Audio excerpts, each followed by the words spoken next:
नवलगढ़ पंचायत समिति में हम लोगों ने गौशाला और पशु आश्रय स्थल की जो राजस्थान सरकार की बजट घोषणा है उसके तहत जो योजना आई हुई है, उस योजना के लिए हमारे सभी ग्राम विकास अधिकारी, सभी जिला परिषद पंचायत समिति सदस्य और सरपंचगणों की मीटिंग बुलाई ताकि हमारे क्षेत्र के जनप्रतिनिधि और कर्मचारियों को योजनाओं के बारे में ज़्यादा से ज़्यादा पता हो और लोगों को राजस्थान सरकार की योजनाओं का सबसे ज़्यादा फायदा मिल सके। आपको सबको पता है, जिला परिषद सदस्य था तभी से आवारा पशुओं की मांग को हर सदन में बड़े पुरजोर तरीके से उठाया है और राजस्थान की सरकार बनी जब जनप्रतिनिधियों को माननीय मुख्यमंत्री जी ने भोज पे सीएम आवास बुलाया, उस समय भी मुझे बोलने का मौका मिला था। तब आवारा पशुओं की समस्या को मैंने बड़े बेबाकी से उठाया था। सीएम साहब ने हमें आश्वस्त किया था, क्योंकि वर्तमान दौर में आपको पता है विकास की तो गंगा बह रही है, लेकिन किसानों को वो बिजली अन्य सुविधाएं भी दी जा रही है, लेकिन आवारा पशुओं से निजात नहीं मिल रही थी।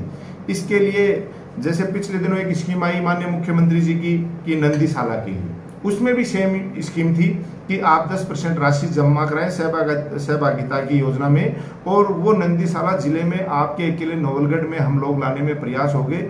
और जाखल गांव की जो नई गौशाला है उसमें हमने 15 लाख रुपए जमा करा के और 1,57,00,000 रुपए की राशि जारी करवा ली, जो अपने आप में एक नंदीशाला के लिए बहुत बड़ी राशि होती है। उसी कड़ी में अब ये नई योजना आई है माननीय मुख्यमंत्री जी के द्वारा कि पशु आश्रय स्थल या गौशाला जन सहभागिता योजना।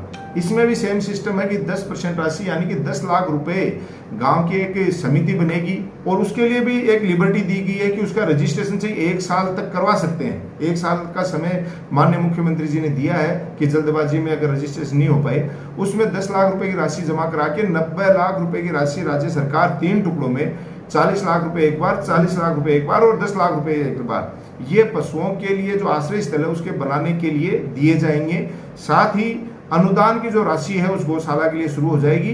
बड़े पशु के लिए प्रतिदिन चारे के लिए 40 रुपए और छोटे पशु के लिए 20 रुपए की राशि दी जाएगी। और आपको पता है कि इन योजनाओं पे काम करना हमारी पंचायत समिति का हमारा हमेशा लक्ष्य रहता है, और जो भी बड़ी योजनाएं आती हैं हमेशा कोशिश करके नवलगढ़ में लाने का प्रयास करते हैं, उसमें सफल भी हो पाते हैं। और आज भी हमारे मोटिवेशन से हमें ये लग रहा है कि जैसे 46 ग्राम पंचायतों के जनप्रतिनिधि कर्मचारीगण आए थे, मेरा ये मानना है कि हम कम से कम 10 ग्राम पंचायतों में नई गौशालाएं बनाने में सफल हो जाएंगे। जिन गौशाला में पहले से अनुदान राशि चल रही है, पहले से संचालित है, उनमें ये योजना लागू नहीं होगी और नई में अनुदान के लिए योजना लागू हो जाएगी, ताकि 10 और योजना लागू हो जाए तो विशेष तौर से हमारे माताएं बहनें और कृषक साथी हैं। आपको पता है हमारा पशु की वजह से कई गांवों में तो फसल करनी लोगों ने बंद कर दी, और एक्सीडेंट की इतनी ज़्यादा एक्सीडेंट होने लग गए रात को सड़कों पे जिसकी कोई कल्पना नहीं है। और कई गांवों में तो बुजुर्गों पे और लोगों पे इन आवारा पशुओं ने हमला भी किया है। इन सब बातों से फायदा तो मिलेगा ही मिलेगा, गाय की सेवा भी हो जाएगी, किसानों को फायदा भी हो जाएगा और एक्सीडेंट से होने वाली दुर्घटनाओं में भी कमी आ जाएगी। इसलिए इस चीज को हमने किया है। कितने बीघा जमीन की आवश्यकता है? इसमें राज्य सरकार की जो गाइडलाइन आई है वो लगभग 8,000 मीटर जमीन जो है पहले तो इनके नाम करवानी पड़ती थी, और आज राज्य सरकार ने उसमें भी लिबर्टी दे दी है कि लगभग ये 6-7 बीघा की लगभग जो जमीन बनती है उस जमीन को हम उस सोसाइटी के नाम लीज पे दे सकते हैं 20 साल के लिए। 20 साल के बाद अगर वो व्यक्ति आगे बढ़ाना चाहेगा तो उसकी मर्जी है, वरना उसकी जमीन फ्री हो जाएगी। तो 20 साल के लिए लीज पे देके हम इन गाँव की गायों की सेवा करके, गौ माता की सेवा करके हम ये पुण्य कमा सकते हैं।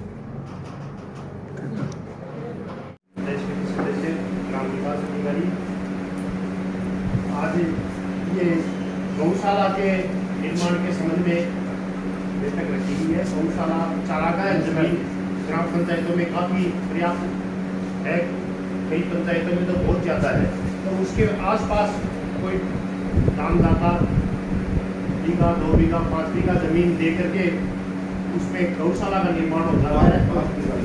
मिनिमम 5 बीघा जमीन चारागाह के अंदर सुप्रीम कोर्ट का आदेश है कि उसमें कोई पक्का कंस्ट्रक्शन अपन कर नहीं सकते।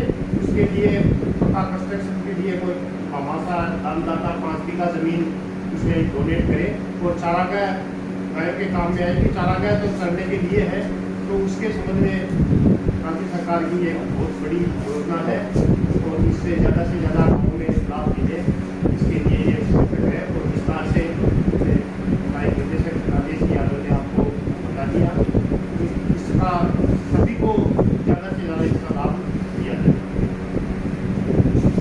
गांव के भामाशाह भी तैयार है इस चीज़ के लिए। तो ये नवलगढ़ के लिए एक सौभाग्य की बात है कि इसकी शुरुआत की जा रही है और हमारी राज्य सरकार ने इस पे संज्ञान लिया है। हमारे मुख्यमंत्री महोदय ने ये एक बहुत बड़ी सोच लेके इस काम को किया है और राजस्थान में तो इसकी बहुत, खासकर अपने ज़िले में तो इसकी बहुत रिक्वायरमेंट थी। इसके लिए सभी का मैं धन्यवाद ज्ञापित करना चाहूँगी और उम्मीद है कि हमारी 46 की 46 ग्राम पंचायतों में काफ़ी सारी जगह ऐसी हैं जो जोड़ के नज़दीक है और उसमें हम अगर सब मिलजुल के प्रयास करेंगे तो लगभग जगह अपन इस टारगेट को अचीव कर सकते हैं। इसी के साथ मैं मेरे शब्दों को विराम देंगे। राकेश जी और पशुपालन विभाग में आपको पता है कि बहुत ही अच्छा शानदार अपने नवलगढ़ में काम हो रहा है।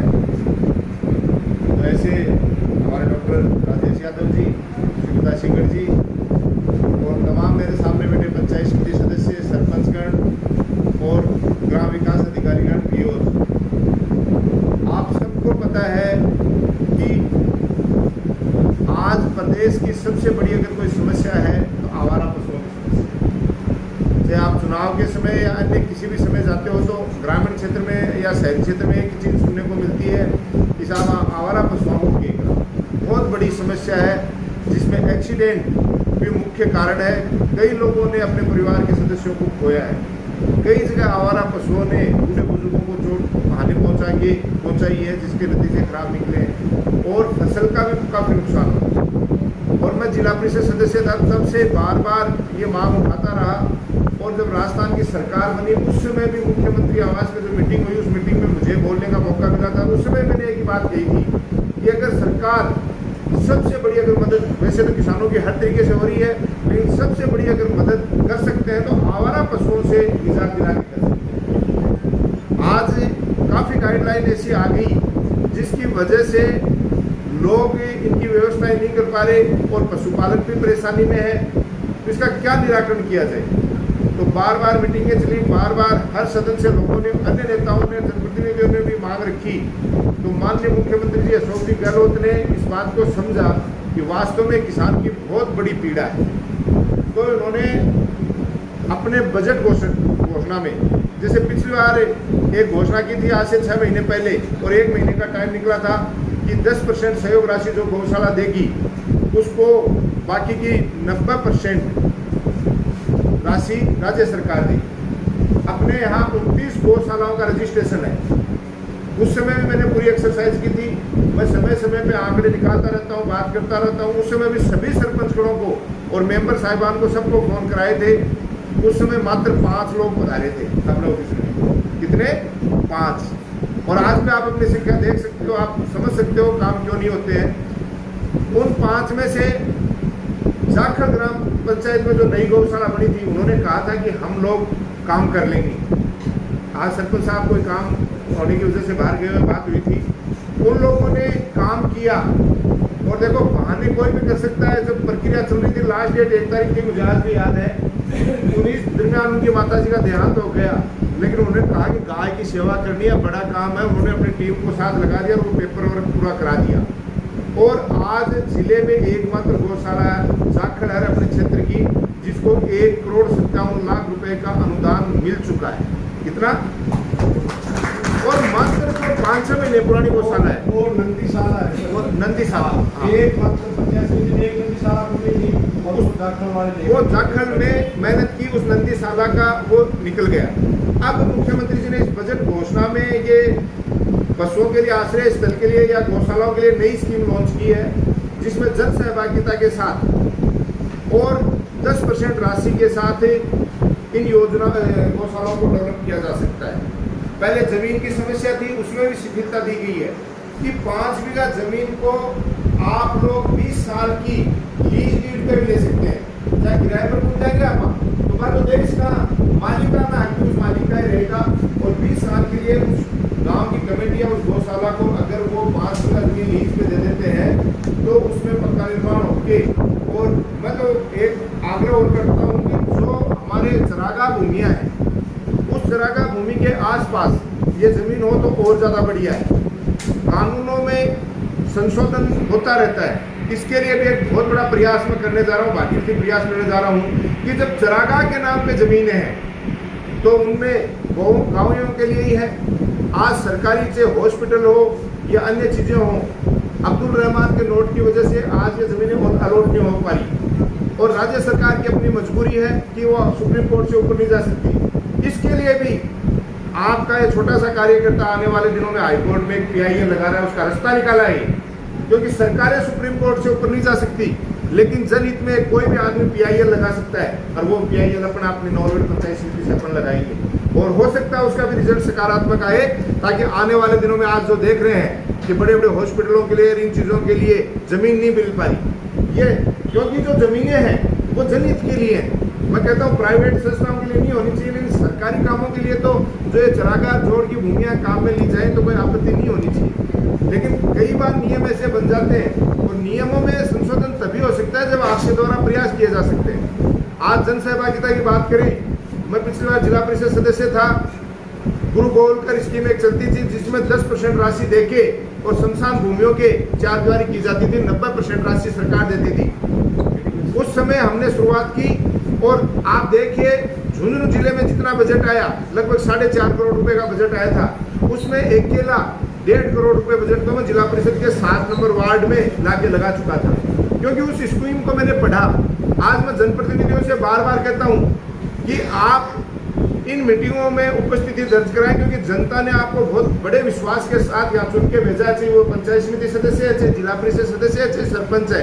केवल माला पहनना, स्वागत करवाना और भाषण देना हमारा काम नहीं है। सरकार की योजनाएं केवल बजट छोटा मोटा मिलता है उस बजट से काम कराना ही हमारा फर्ज नहीं है।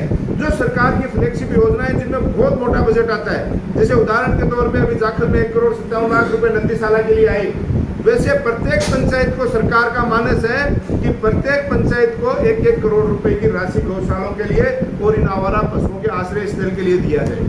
लेकिन ये तो है नहीं कि करोड़ रुपए निकाल के आपन दे दी, वो प्रक्रिया पूरी करनी पड़ती है। वो प्रक्रिया भी डॉक्टर साहब ने भी आपको बताई। अब जागरूक जो गौशाला चलाने वाले लोग हैं, उनको जिनको अनुदान मिल रहा है उन गौशालाओं की लिस्ट हमने अलग बना ली, जिनको नहीं मिल रहा रजिस्ट्रेशन भी है, उनको प्रयास ये करने हैं मात्र 5 बीघा जमीन, 8,000 स्क्वायर मीटर जमीन, उसका लीज डीड उस गौशाला के नाम से कराना है। आपको 3 टुकड़ों में, जहाँ तक मेरा मानना है डॉक्टर साहब, 40 लाख 2 बार और एक बार 20 लाख रुपए, इस तरीके है 90, हाँ 10 लाख रुपए तो अपने को जमा करानी है जन सहभागिता में। तो इस तरीके से 10 लाख रुपए जमा करा के 90 लाख रुपए की राशि आपको सरकार दे देगी और उसके अलावा 40 रुपए बड़े पशु के लिए और 20 रुपए छोटे पशु के लिए, ये प्रतिदिन की खुराक के हिसाब से आपको मिल जाएगा। और 1 साल के लिए तो मेरा ये मानना है शायद रजिस्ट्रेशन की भी बाध्यता नहीं है। 1 साल का सरकार ने इतनी लिबर्टी दे दी कि बिना रजिस्ट्रेशन के भी आप ये काम शुरू कर सकते हैं। तो ये चीज जरूरत है, क्योंकि देखो आम आदमी ने हमें चुन के इसलिए नहीं भेजा कि वो खुद आए जानकारी लिए, सरपंच और मेंबर साहिबान को इसलिए चुन के भेजा है कि सरकार की योजनाओं को आम जन तक पहुंचाए। वो तब पहुंचा पाएगा वो जब खुद नॉलेज रखेगा। खुद को नॉलेज कब होगा? जब ऐसी पंचायत समिति, जिला परिषद की या अन्य सरकारी मीटिंगें में होंगी, उनमें जाएगा तभी तो वो सीख के आएगा, और जो जाएगा नहीं वो कहाँ से सीखेगा। तो कहने का तात्पर्य बहुत ही शानदार जानदार अपनी ये स्कीम आई हुई है। इस स्कीम में अगर हम लोग थोड़ा सा प्रयास कर लेंगे, भागदौड़ कर लेंगे, तो किसान की, आमजन की आज के टाइम की सबसे बड़ी अगर समस्या बची है तो वो बची है आवारा पशुओं की समस्या। बहुत से गांवों में तो लोगों ने खेती करना बंद कर दिया इन आवारा पशुओं की वजह से। बहुत से परिवारों ने अपने चिराग खो दिए, क्योंकि रात को कई बार काला सांडकुंडी के मोटरसाइकिल की लाइट में बहुत परिवार एक्सीडेंट हुए हैं, जिनके कितना नुकसान हुआ है। तो अगर सरकार जब इतनी सुविधाएं दे रही है तो हमारा फर्ज बनता है। आज हमने भी तो मीटिंग का आयोजन करके टाइम निकाला है, जो जनप्रतिनिधि आए उन्होंने भी निकाला है। अब ये सब लोग आज प्रयास करके मोटा मोटी चीज आपको बता दी जिसके कोई समझ में नहीं आई। ग्राम विकास अधिकारी बैठे हैं, डॉक्टर राजेश यादव हमारे बीच में बैठे हैं। आज एक एक चीज की जानकारी देने के लिए हम सब लोग बैठे हैं। आप जानकारी लेके जाइए और जहाँ समस्या आ रही है तो वहाँ सपोर्ट लीजिए। मैं ये नहीं कहता अकेला व्यक्ति कुछ नहीं, मैं भी नहीं कर सकता अकेला। एक सोच होनी जरूरी है, उस सोच के साथ हम लोग काम करेंगे तो आगे बढ़ जाएंगे। आज हर जगह जमीन की समस्या आई, किसी का ध्यान नहीं गया इस तरफ। मेरे दिमाग में आई कि क्यों न, क्योंकि सरकार के पास आते हैं तो रटा रटाया शब्द है कि सुप्रीम कोर्ट की गाइडलाइन है। तो सुप्रीम कोर्ट की गाइडलाइन में सरकार तो कुछ नहीं कर सकती, लेकिन एक आम आदमी को अधिकार है कानूनी, वो PIL लगा सकता है कि साहब इस तरीके की चीज हम क्यों नहीं कर सकते। तो कागज तो चलाए कोई चीज का आदमी। आज अब आप लोग सब आए हो, एक एक पंचायत हेडक्वार्टर पे अगर 5-5 बीघा जमीन की लीज डीड या जमीन की व्यवस्था कर लेते हो तो आवारा पशुओं की समस्या का समाधान हो जाएगा, जो सबसे बड़ी समस्या है। और इस स्कीम का फायदा जो लेगा, जनता सब देखती है कि हमने कैसे जनप्रतिनिधि को चुन के भेजा है। हो सकता है एक बार गलती होगी, क्योंकि जो योजना धरातल पे नहीं लाएगा। और सबसे बड़ी बात है, अपने लिए भी तो फायदा है। अपन खुद किसान वर्ग से आते हैं, सारी चीजें आते हैं। इतना ही कहना चाहता हूँ कि हर प्रकार की जो योजनाएं आती हैं उन पे आप लोग काम करें, और विशेष तौर पे ये मौका है, इस पे काम करें जिसके कोई चीज समझ में नहीं आ रही, जिसको कोई भी इस बात की जानकारी चाहिए, कोई ये नहीं कहे। क्योंकि देखो, आज उदाहरण के तौर पे लंपी महामारी आई, मैं एक छोटा सा उदाहरण देता हूँ। सबसे पहले मीटिंग नवलगढ़ पंचायत समिति ने की, जिसमें डॉक्टर राजेश यादव भी थे, सारे लोग आप भी थे, कि जो भी मदद चाहे हमाशाओं ने भी की, सरकारी लेवल पे विधायक महोदय ने भी दवाइयाँ भिजवाई, पंचायत समिति लेवल पे सोडियम हाइपोक्लोराइड की जितनी भी व्यवस्था की जरूरत थी वो सारी करवाई गई। और उस समय भी बार बार कहते थे कि रजिस्ट्रेशन करवाइए जो भी गाय मरती है लंपी से, लेकिन उस समय लोग ऐसी बात करते थे, नहीं न मान के जरूरत है कि आना जानी है सरकार की बातों में कोई मतलब नहीं है। कोई कहता वैद्य को इलाज करा लो और कोई कहता देसी इलाज कर लो, रजिस्ट्रेशन की जरूरत नहीं है। जबकि हमने हर मीटिंग में उस समय भी कहा है, आप रिकॉर्डिंग निकलवा सकते हो, कि कोई भी गाय के लंपी होगी वो तुरंत अपने नजदीक के सरकारी हॉस्पिटल में संपर्क करे, उसका रजिस्ट्रेशन कराए, उसकी रिसीव्ड ले। और आज देखिए, हालांकि सबसे ज्यादा 450 के लगभग किसान लाभान्वित नवलगढ़ क्षेत्र में हुए हैं। नवलगढ़ ब्लॉक जिले में 1700 के लगभग लोगों को मुआवजा मिला लंपी रोग में, जिसमें अकेले नवलगढ़ ने 400 से ऊपर ली है। ये सारा कारण बार बार मीटिंगें लेके अवेयरनेस का नतीजा है। आज कैंपों में जाते हैं, बहुत से लोग कहते हैं भाई जी मार ली गाय को, रजिस्ट्रेशन को नहीं हो भैया। जग के दिन जो चीज चल रही, बी टाइम ही होली का टाइम होली का, दिवाली का टाइम दिवाली का ही चलेगा। आज फिर मौका मैं बार बार कह रहा हूँ उसी तरीके से। बात से कहीं कहूँगा भाई जी मान बताए को नहीं, मैं हमारे गाँव में 5 बीघा क्यों, मैं तो 50 बीघा दे देता, और मैं आवारा पशुओं पिंडो छुटाना चाहवा। इसीलिए ये मीटिंग भी मैं कह रहा हूँ, आप राजस्थान में पता कर सकते हैं। केवल नवलगढ़ पंचायत समिति, आपकी पंचायत समिति ने बुलाई है केवल ये, ताकि कोई भी जनप्रतिनिधि या कोई समाज सेवी संस्था जागरूक होकर इस क्षेत्र में काम कर सके और ज्यादा से ज्यादा गौशाला खुले, ताकि एक तो जो निराश्रित गोवंश है, जिनको आज हम देवी देवताओं से ऊपर मानते हैं, उनकी सेवा हो सके, किसान का समस्या का समाधान हो सके, सड़कों पे एक्सीडेंटल की जो समस्या है वो समस्या खत्म हो सके, और आए दिन जगह जगह घायल अवस्था में पशु पड़ा रहे, आने भी बेचारा नहीं पा चीज़ों पिछू छूटे। और धर्म को भी काम है, सेवा को भी काम है, और फायदे को भी काम है, लेकिन लेने की जरूरत है, काम करने की जरूरत है, आपके द्वारा किया गया काम। कल को ये कोई नहीं कह दे सोशल मीडिया पर आप सारे दिन और बहुत चीज चलावा।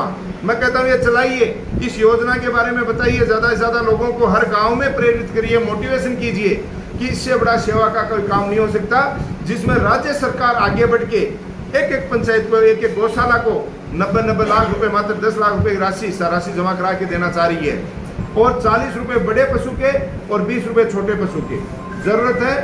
मैं कहता हूँ ये भावना छोड़ दो कि भगत सिंह पैदा होना चाहिए वो दूसरे के घर में, अपने घर में भगत सिंह बनो, अपनी पंचायत में भगत सिंह बनो, और